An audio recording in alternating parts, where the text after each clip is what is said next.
Today's show is sponsored by the ABV Barrel Shop. The ABV Barrel Shop is located in the St. Louis metro community of Arnold, Missouri, and is the world's first single barrel only liquor store. This business is owned and operated by Steve Akeley and Jim Fosnot. Head over to abvbarrelshop.com to sign up for their email and text distribution list. That way you'll know what they have in stock, what classes are coming up, and what barrel picks they have in the works. We are also sponsored by The Bar to Go. The Bar to Go offers a fully customizable carrying case that allows you to take your favorite distilled spirits or cocktail ingredients with you. Whether you're looking for yourself, a customized gift, or logo items for your business or event, The Bar to Go can help. Check them out at thebar2go.com. Use the number 2 when you type out The Bar to Go. Did you know Neely Family Distillery now ships its popular distilled spirits directly to you? To order, simply call 859-394-3258. Tell them the ABV Network sent you. And now, on to the show. Let's drink!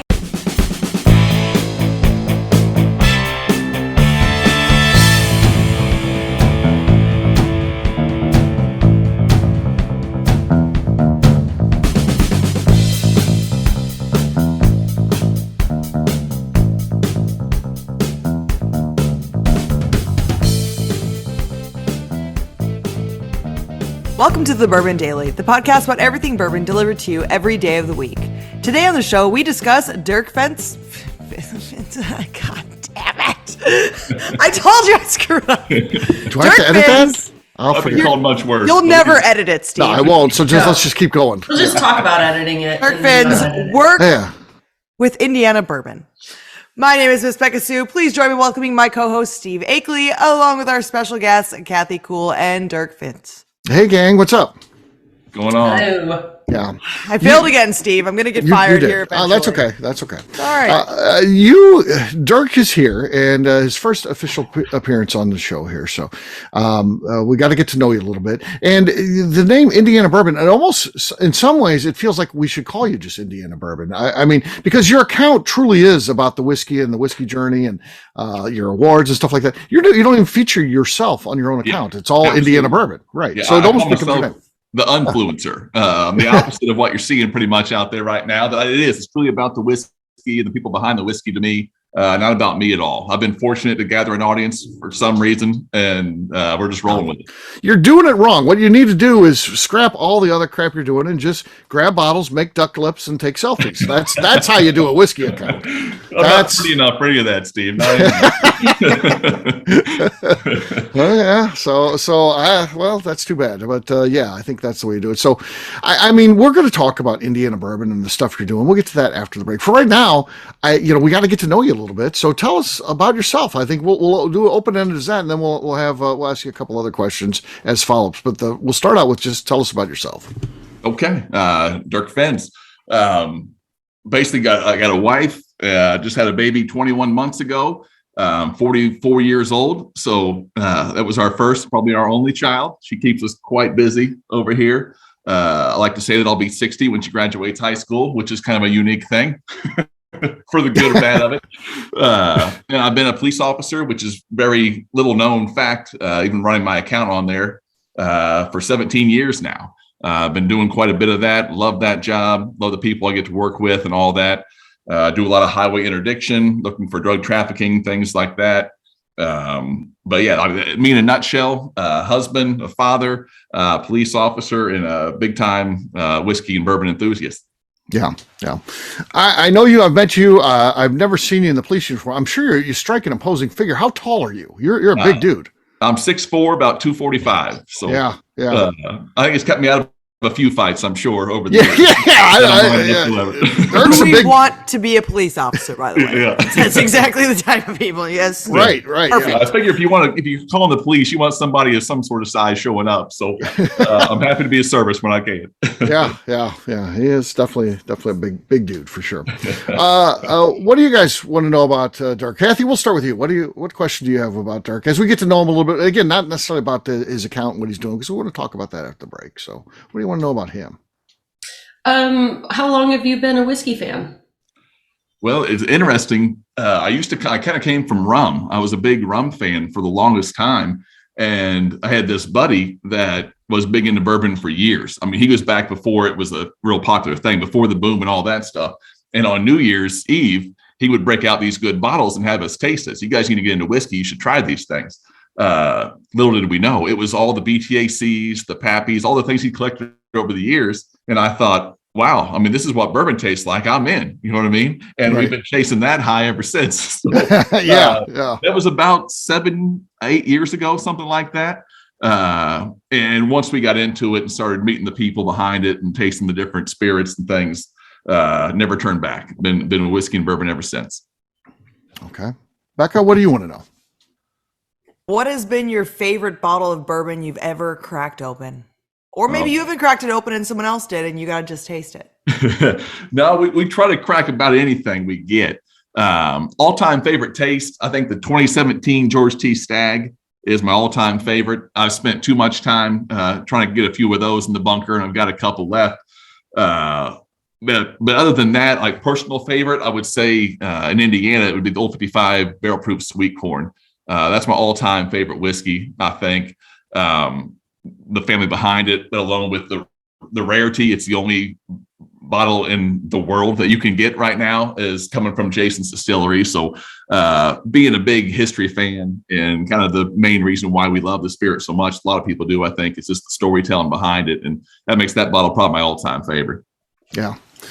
My question for you, last one on the personal basis, we'll ask before we take this thing out to break. Do you have any other interests outside of whiskey? And obviously you have a child and so family guy. So outside of those two things, just doing family stuff, which I'm sure is very important to you, and whiskey, is there anything else that interests you?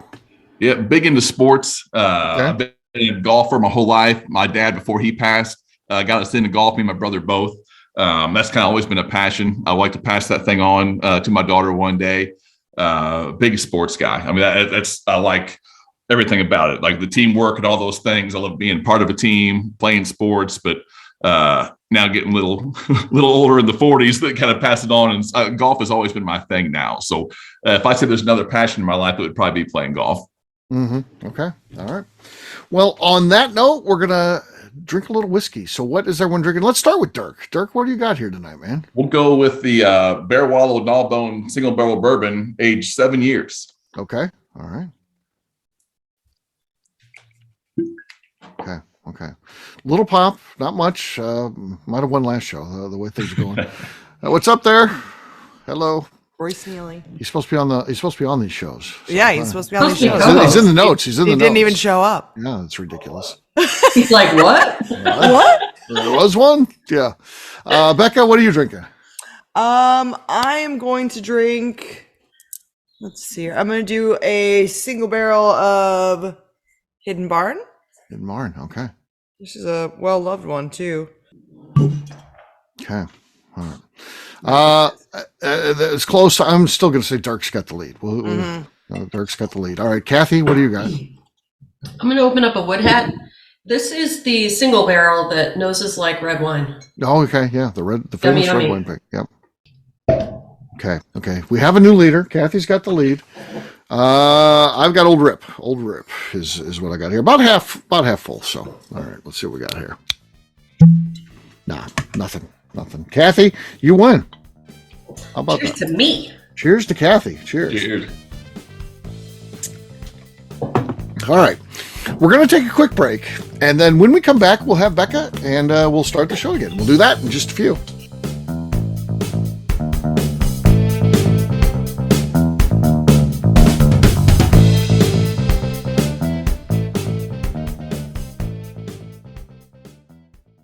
Let's talk about the people who make these shows happen. First up is the ABV Barrel Shop. It is the most unique shopping experience in the world of bourbon, as the ABV Barrel Shop only sells single barrels. Owners Steve Akeley and Jim Fosnot select. With over 100 distilleries on board to sell us barrels, we are home to the most unique and diverse barrel pick selections in the bourbon world. By signing up for our email, you will always know what we have in stock. In addition to the single barrels, we'll have a gift shop featuring ABV Barrel Shop as well as ABV Network merchandise. We are partnering with vendors like Art Eatables and Old Man Bay Signs to bring you unique items you can't find anywhere else. We will also have a 24-seat classroom where we are offering educational and fun classes like Breakfast and Bourbon, a series where we pair donuts and bourbon, customer barrel picks, and opportunities to learn from master distillers and other bourbon dignitaries. Best of all, we feature a tasting bar where you can try before you buy. All of this is located in the St. Louis metro community of Arnold, Missouri. If you are in the St. Louis area, please stop by to say hi. If you're traveling in from outside the area, please take advantage of our hotel rates with the Drury Inn and Pear Tree Inn, less than a mile from our shop. This can be done via the links in our Visit St. Louis section on our website. Head over to abvbarrelshop.com to plan your trip. The ABV Barrel Shop. It's where single barrels live. Hi, this is Steve Akeley, owner of the ABV Network. We're sponsored by the Stave and Thief Society. This is where you, a bourbon enthusiast, can expand your knowledge and emerge a bourbon steward. In 2017, I completed my Executive Bourbon Steward certification. It's the most comprehensive bourbon certification program available and connects you with an expansive network of bourbon enthusiasts and professionals. Check out the full listing of in-person and online certifications and join the society today by enrolling at staveandthief.com. Okay, let's talk about the Neely Family Distillery. In 2018, I met Royce Neely at an industry event. He started appearing on our shows, and we became friends during my frequent trips to Kentucky. Today, he is amongst the leaders of young distillers leaving their mark on the bourbon industry. A visit to Neely Family Distillery yields insight on their unique family history, why their products are special, and gives you the opportunity to taste their whiskey, moonshine, and creams. Check them out at NeelyFamilyDistillery.com or visit them in Sparta, Kentucky.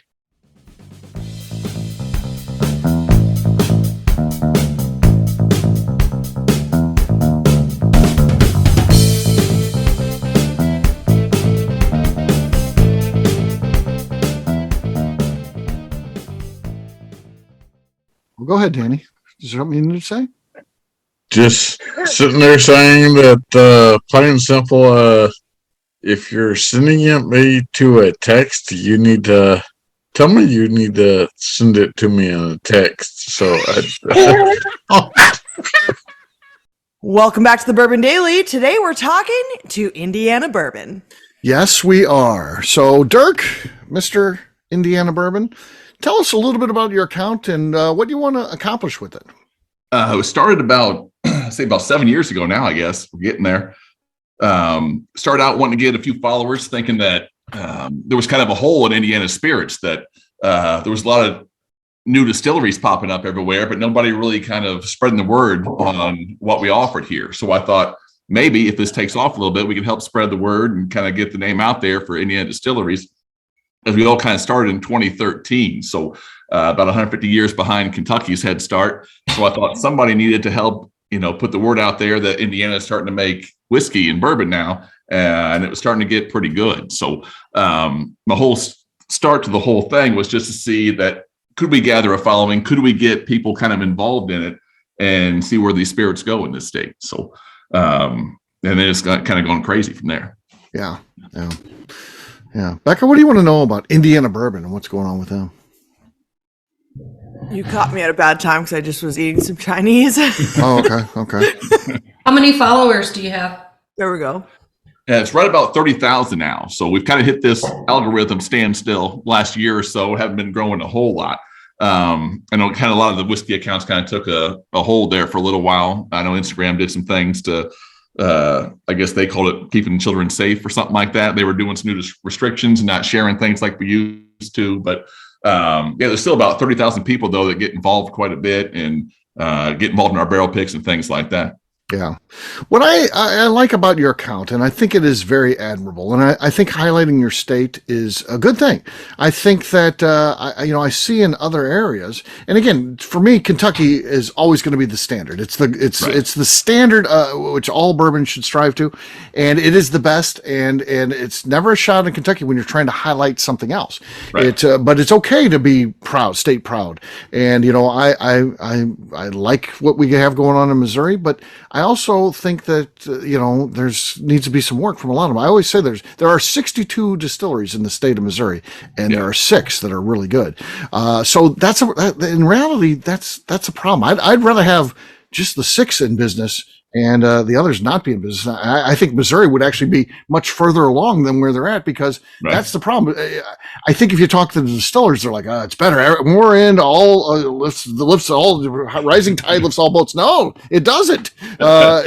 It hurts us. Yeah. There's definitely some people will try some certain distilleries and think that's not for them, and that's what the state represents, and that's not at all the case. Definitely, especially here. I mean, I'm sure same in Missouri, where I'm sure, you deal with some of that too. Where it's people have a bad experience. They're like, I was in Indiana, I went by, and there's a distillery by me. I tried it, wasn't good. And then they think, well, of course it's not good. It's Indiana. We're not in Kentucky anymore. Right. But the funny thing is, there are bad bourbon distilleries in Kentucky too, by the way. We don't call them out, but there are. And again, the best bourbon comes out of Kentucky. There's great ones, but there are some bad ones there. But But what I like about the numbers is it's always good to have somebody chasing you. That keeps the people at the top wanting to be their best. You know what I mean? So to that regard, I like that there's a lot of them popping up.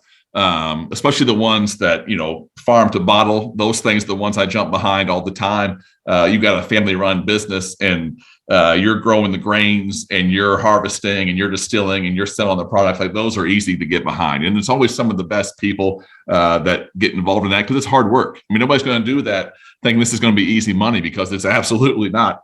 Just working a farm by itself or a distillery by itself is tough enough. That alone, you guys do it all. You know what I mean? So, and there's a lot of that going on here in this state, and I love that about it. Royce has popped in here, because Becca's recording. He's kind of on the back of her chair there. But Royce, it is not a fun business. I mean, you're at a point now where you do have some employees and stuff like that. But I mean, what was your average work week like as you're building that company up? Again, you just lived at the distillery, and I'm not saying live like theoretically. That was your mantra. I just live at this. You literally lived there, didn't you?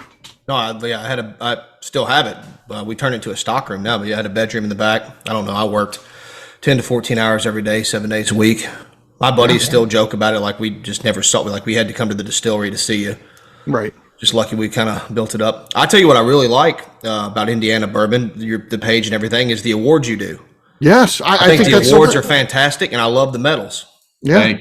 My wife actually hand stamps every letter on those things. So we thought it would be cool. Badass. Thank you. I'll definitely appreciate that. But we thought it'd be cool, since the handmade spirits, let's do handmade awards. I mean, there's no machines involved in any of it. You know what I'm saying? Mm-hmm. So we were hoping those things would catch on. People would care about them. We didn't know. You know what I mean? It's one of those things people are like, I don't want that. But the distilleries have got behind it big time. And every year when we do that, it's a week or 2 weeks long now. And the interaction from the people and the public is just phenomenal. And the distilleries display them. I love going there and seeing those things hanging on bottles. I mean, that means a lot to us. It seems like, to your credit, and I think it is awesome that what you've created, that Indiana distilleries, they want to win the Indiana Bourbon Awards. That's a big deal to them. And I think it's cool what you've been able to do. It seems that way, and we had no idea. We hoped, you always hope that what you're doing is going to mean something to somebody, and it's really taken off. I mean, you can go to Starlight Distillery right now. It's our winningest distillery. They've got, I think, 10 of these things over the years. And before you walk into their room to get the tour begins, you're going to see every one of those awards on the wall right there, and that means the world to us. Right. Yeah. That is definitely very cool. Now, could you win an Indiana Bourbon Award if you're not domiciled in Indiana, but you're selling Indiana whiskey? Because that certainly happens a lot. No, you've got to be what we call, known as a craft distillery. It's not, we're never doing sourced. We love MGP. We love everything about what they've brought to this state. I mean, there's no doubt that they've kind of got this whole ball rolling in this state. Right. To win our awards, we're big fans of the littler guys. You got to be a craft distillery, distilling your very own stuff, selling your very own distillate, and that's it. I mean, nobody can come in here and win one of our awards, because we love all the outside stuff. We love what's going on in Missouri and Kentucky and all these other states, but for the awards themselves, it's got to come right here in Indiana. Okay, fair enough. How many barrel picks have you done for Indiana Bourbon? For me, just through our page here, I would say probably about 10 or so. We've got a couple more coming. We've already picked a couple barrels at Starlight. They should be here next month. Jason Old 55 has been so good to us. We do a barrel pick at least one a year from him. Bear Wallow we've done, quite a few Starlight. So it's pretty much, if somebody invites us, I'm not good at asking for anything. I never do. I never have. But if they invite us down, we're coming. Okay. So we're going to be doing a couple barrel picks in Indiana. I've extended an invite to you to join that. If we named one of them after you, just call it the Indiana Bourbon Pick.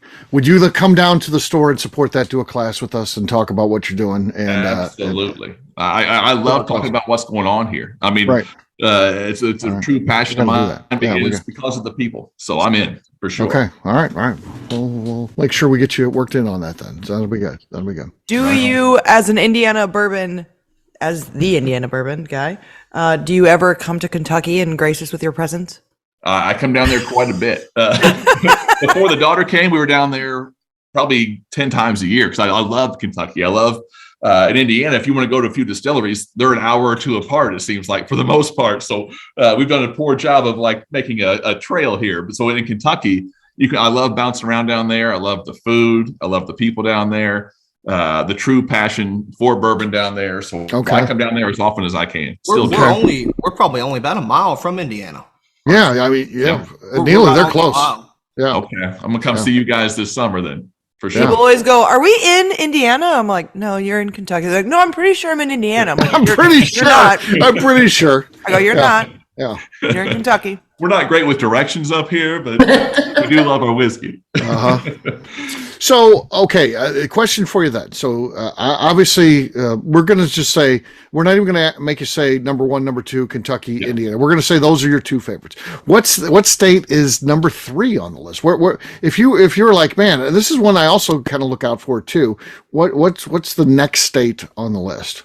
I think Watershed out of Ohio is the next biggest thing they're already a big thing. I think and people that haven't had them yet should try it. I call them the Starlight of Ohio because I think they're that good. And they've been around a long time. They've been around over 10 years, which is nice. So, but do you think Ohio in general as a state is big, or do you think personally Watershed out of Columbus is the big one? I would say just Watershed for me makes them. I'm just such a big fan of what they're doing and what their spirits taste like. But I haven't gotten to Missouri nearly enough, and I'm sure you can convince me. I'll show you around. I'd like to show you that. And again, I wish to me it would be we would benefit greatly by attrition versus addition, which is unique. But I think that's certainly out there. And then the other ones I think are good. Colorado has a great whiskey scene. I think Colorado's doing such great things.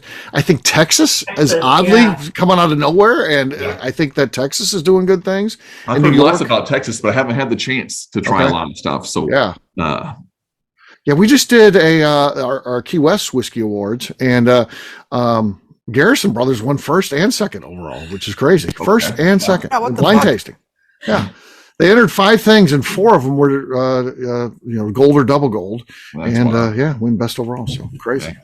I just love that it's becoming such a thing all across the country. I like that. I do think that's good. They're doing it well. Yeah. The funny thing is, and I talked about how, more in Missouri is a bad thing.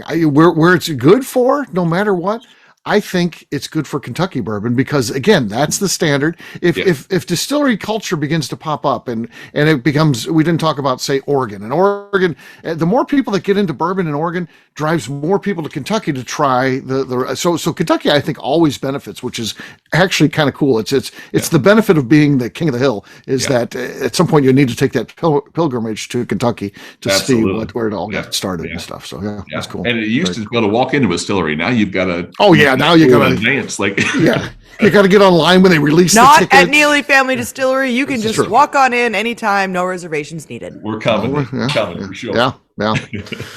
All right. Well, on that note, Dirk, great getting to know a little bit more about what you got going on. The audience definitely needs to follow the journey. So tell us where people can find you.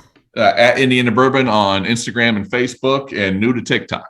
All right. That's exciting. TikTok. All right. Kathy, tell us about where people can find you and your TikTok, please.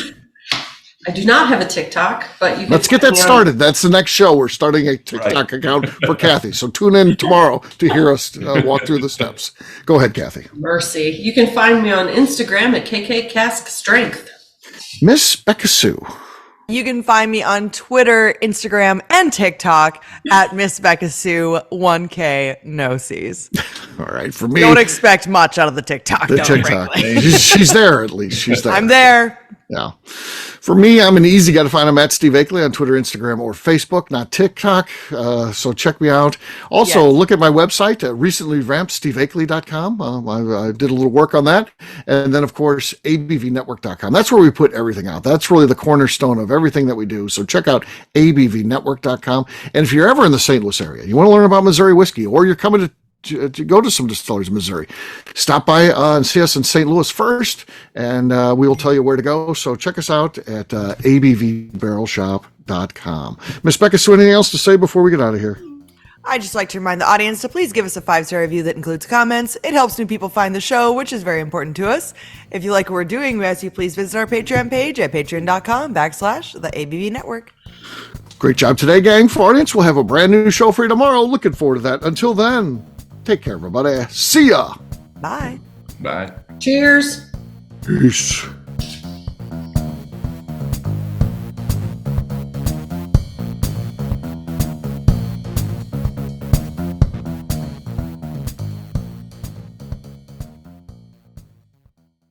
Before we finish the show, let's talk about some great companies that support the ABV network. First up is Moonshine Still Pro. Moonshine Still Pro has a full line of products to help the home distiller. Whether you want to experiment on the stove in your kitchen or you're looking for a bigger setup in your backyard, owner Russell Creed and his team can help. They have multiple still offerings, accessories, and even grain from their partners at Goldstone Mill to assist you in making whiskey on par with your favorite distillery. They can also help you with some fabricated parts you probably can't make yourself if you are attempting a DIY still project. Learn more or order your still or parts at moonshinestillpro.com.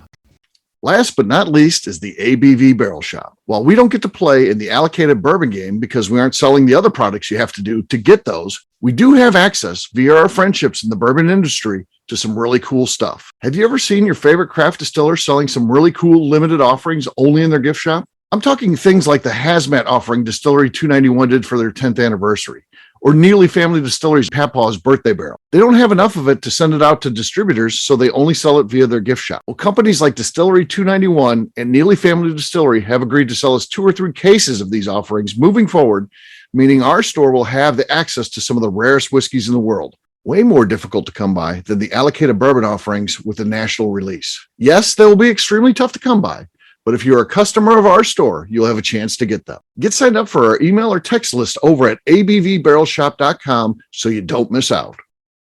The Bourbon Daily is part of the ABV Network. For more information or to become a sponsor, please visit abvnetwork.com. Thanks for listening and cheers. This has been a Steve Akeley production.